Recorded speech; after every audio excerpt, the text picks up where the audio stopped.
সম্প্রতি ঢাকা বিশ্ববিদ্যালয় এর কয়েকজন শিক্ষার্থীকে জিজ্ঞাসাবাদের ঘটনাকে কেন্দ্র করে সামাজিক যোগাযোগ মাধ্যমে শুরু হয়েছে তুমুল আলোচনা ও সমালোচনা। বিভিন্ন মহলে বিষয়টি নিয়ে দেখা যাচ্ছে মিশ্র প্রতিক্রিয়া।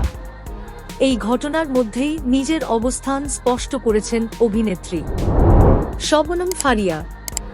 নিজের ফেসবুক পোস্টে তিনি আইন শৃঙ্খলা রক্ষাকারী বাহিনীর আচরণ নিয়ে প্রশ্ন তোলেন। ফারিয়ার মতে, দেশের বর্তমান আইন শৃঙ্খলা পরিস্থিতি বিবেচনায় সন্দেহভাজনদের তল্লাশি বা জিজ্ঞাসাবাদ করা দায়িত্বপ্রাপ্তদের কাজ। তবে দায়িত্ব পালনের সময় অপ্রয়োজনীয়ভাবে শারীরিক বা মানসিক হয়রানি গ্রহণযোগ্য নয়।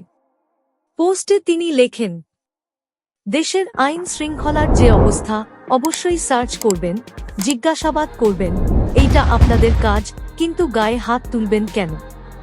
তিনি আরও উল্লেখ করেন, ক্ষমতার অপব্যবহার মানুষের মধ্যে আইন শৃঙ্খলা বাহিনীর প্রতি আস্থা ও সম্মান কমিয়ে দেয়।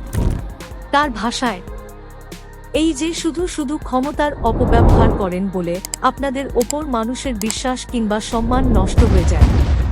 আমরা আপনাদের সম্মান করতে চাই, বিশ্বাস করতে চাই আপনারা সত্যিই আমাদের সেবায় নিয়োজিত।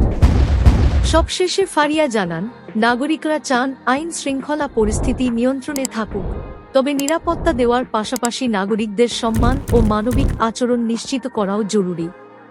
তার পোস্টের মন্তব্য ঘরেও একই ধরনের প্রত্যাশার প্রতিফলন দেখা যায়। এক ভক্ত মন্তব্য করেন, নাগরিক হিসেবে সবাই আইন শৃঙ্খলা বাহিনীকে সম্মান ও বিশ্বাস করতে চান, তবে সেই বিশ্বাস টিকিয়ে রাখতে পেশাদারিত্ব ও মানবিক আচরণ প্রয়োজন। ঘটনাটি নিয়ে সামাজিক যোগাযোগ মাধ্যমে আলোচনা এখনো অব্যাহত।